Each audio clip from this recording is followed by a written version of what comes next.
El viaje nos enteramos por una persona, por el mismo capitán, que llamó y dijo que tenía un crucero, en un barco grande de crucero, y nos engañó, jugó en nuestra mente, dijo que era un barco grande, que era seguro que íbamos a llegar, no iba a pasar nada.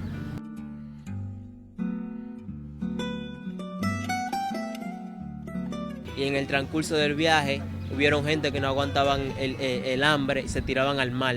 No podían más, no podían más aguantar el calor del motor que estaba abajo, que tiraba el vapor con el calor, y no podían aguantar el mar, se tiraban al mar. En todo hubieron 12 o 15 personas que se murieron tirándose al mar.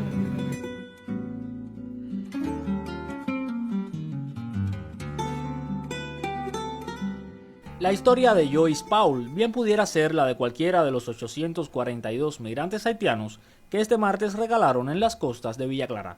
Como a él, a cada uno de ellos les exigieron $4,000 por un espacio en un barco que les prometía el sueño. El capitán lo único que recogió los teléfonos, y cuando recogió los teléfonos, nosotros pensamos que él subió para arriba a guiar el barco. Y cuando nosotros vimos que el barco se estaba comenzando a balancear, hasta que yo dije, eso no puede ser posible, ¿y por qué se está balanceando así el barco? Y subí para arriba y no vi a nadie, y tuve que bajar otra vez y llamar a una gente que tenga aunque sea capacidad de cómo guiar el barco, a ver si se podía estabilizar, hasta que subió un moreno y nos ayudó. Cuando en la oscuridad del océano se desató el caos, su voz fue la primera en alzarse.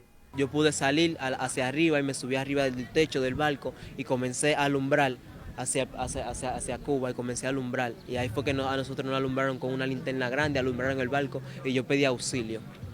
Nosotros queríamos que nos rescataran porque el barco se iba a virar. Cada vez que el barco se viraba, cuando se levantaba con agua. Eso significa que si daba, aunque sea 3 remeniones más, si no nos hubiesen venido a rescatar, nos hubiésemos muerto.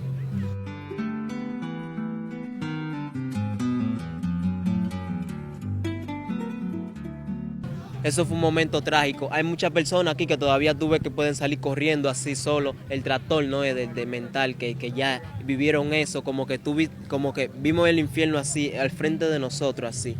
Hasta hace 3 días, Joyce Paul de Cuba solo conocía el nombre. Sin embargo, ahora tiene mucho más que decir. Los cubanos nos dieron el primeros auxilios, nos dieron comida, mira, nos dieron ropa, no teníamos ropa, nos dieron la segunda oportunidad de vida. Y gracias por las atenciones que nos están dando. Desde el corazón, de verdad, les agradezco mucho. Y Cuba siempre se va a quedar en mi corazón marcado, para siempre. Desde Villa Clara, Junior Cifonte, Sistema Informativo de la Televisión Cubana.